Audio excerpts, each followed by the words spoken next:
तो सभी को हरे कृष्ण राधे राधे। मैं इसका सेकंड पार्ट बनाने वाला हूँ। तो इसने एक और वीडियो बनाई ये वाला। अर्थात महाराज युधिष्ठिर दान का समय जानते थे। उन्होंने प्रजापति नामक काल में अर्थात नाल काटने के पहले ही ब्राह्मणों को सुवर्ण गौय यानी गाय, पृथ्वी, गांव, उत्तम जाति के घोड़े, हाथी और उत्तम अन्न दिया। तो वही ब्राह्मण को दान देना है, बहुत सारा 1/12/14 में है। मैं ये वीडियो सीधे दिखाना चाहता हूँ। एवं सत्पुरुष ब्राह्मणों का सदा ही गुण गाना चाहिए। प्राचीन काल से ही महाभाग ब्राह्मण लोग ये राक्षसों के पूजनीय हैं। देखिए, ये द्विज ना तो देवताओं न पितरों द्वारा ही जीते जा सकते हैं। देखिए मैं दान धर्म को ऐसा नहीं कि आँख बंद करके किसी भी ब्राह्मण को दे दो, ये भी चीज़ ना कि क्षत्रिय ब्राह्मणों की निंदा करती है। लेकिन निंदा और प्रशंसा में निपुण लोगों के लिए सर्वज्ञ धार्मिक तत्पर रहने में द्विज और अपने प्रति सदा द्वेष रखने वालों कुपित हो। फिर विजय वीरों में श्रेष्ठ, ये सब जितने भी हैं। आपको वो वर्ष दिखाना चाहते थे इसमें दान धर्म पर्व के बारे में बताया गया था, बहुत अच्छा श्लोक था। ये पार्ट को कंटिन्यू करते तो आप एक बार को रोकना संभव है। उसी कारण नीच हो। वो क्या बोल रहे हैं ब्राह्मण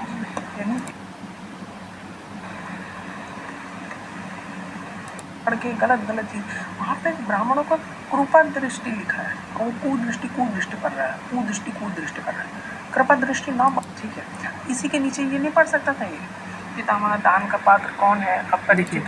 तो ये युधिष्ठिर ही बोल रहे, ठीक है ना, ये वही युधिष्ठिर, अगर तुम देख पाओ तो देखो ये वही युधिष्ठिर जी है।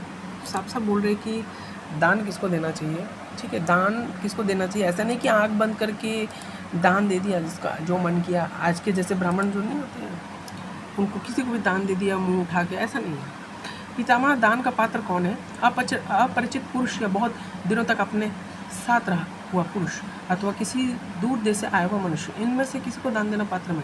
युधिष्ठिर, कितने ही याचकों को यज्ञ, गुरु दक्षिणा या कुटुंब भरण पोषण आदि कार्य ही मनोरथ होता है और किन्हीं का उत्तम सौम्रत में रहकर निर्वाह करना प्रयोजन होता है। इसमें जो जो याचक किसी भी वस्तु की याचना करे वो सब के लिए कहना चाहिए कि हम देंगे, निराश करना नहीं चाहिए। बहुत दिनों तक साथ रहा हुआ पुरुष अथवा किसी दूर से देश से आया हुआ मनुष्य, इनमें से कौन सा पात्र समझना चाहिए? अभी सब पढ़िएगा ना, ये पूरा पढ़िएगा।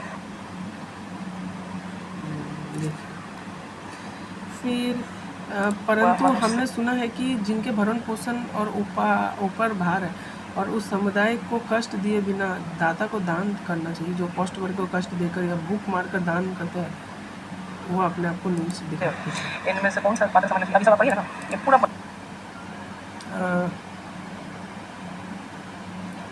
पढ़िएगा, ठीक है। प्राणी को खिलाना चाहिए, धर्म में बाधा ना आने के लिए इसका दान देना उचित है। इसमें दान धर्म का पर्व था, अच्छे के नाम में करना चाहिए। परंतु पात्र की यथार्थ ऐसा कैसे हो जिससे यह वह दान पीछे संताप कारण न बने। अभी देखिए, संतप्त का कारण न बने, ठीक है। फिर देखिए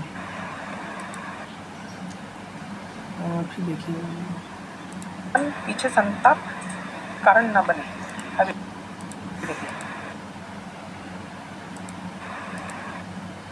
देखिए भरत, क्रोध का अभाव, सत्य भाषण, अहिंसा, इंद्रिय संयम, सरलता इसके लेकर द्रोहहीन होना चाहिए ना, द्रोहहीनता, अभिमान शून्यता, अभिमान नहीं होना चाहिए, लज्जा होना चाहिए ना। लज्जा इसलिए ऐसा बोला जा रहा है कि आप मतलब अभिमान नहीं होना चाहिए, मतलब आपको हमेशा ओवर कॉन्फिडेंट नहीं होना चाहिए, इसलिए ऐसा बोला। लज्जा, सहनशीलता, दम और मनोग्रह ये गुण जिसमें स्वभाववत दिखाई दे और धर्म विरुद्ध कार्य दृष्टिगोचर न हो, वही दान देने के उत्तम पात्र और सम्मान के अधिकारी। देखिए तो दान ऐसा नहीं कि मुंह उठा के किसी को भी दे दो। जो ब्राह्मण बैठा हुआ है, मुंह में पान है, सिगरेट पी रहा है, तम्बाकू खा रहा है, एकदम हाथ में तम्बाकू एकदम मसल रहा है, ऐसे लोगों को दो, बिल्कुल रॉन्ग, टोटली रॉन्ग। ऐसे लोगों को देना ही नहीं है। जो पुरुष पूरे दिन तक कहीं भी तत्काल आ गए हो, देखिए ऐसा नहीं है कि दान जिसको दान मिल रहा है ना उसकी ये क्वालिटी होना चाहिए, ठीक है ना। तो आज कलयुग के ब्राह्मण में तो 2 आना का भी क्वालिटी नहीं है, इसमें 2 आना का भी क्वालिटी नहीं। सत्य भाषण, क्रोध का अभाव, जो पुरुष पूरे दिन तक अपने साथ हो, ऐसे कहीं तक तत्काल हो जाए, वो पहले परिचित अपरिचित वो दान का पात्र सम्मान का अधिकारी है। देखिए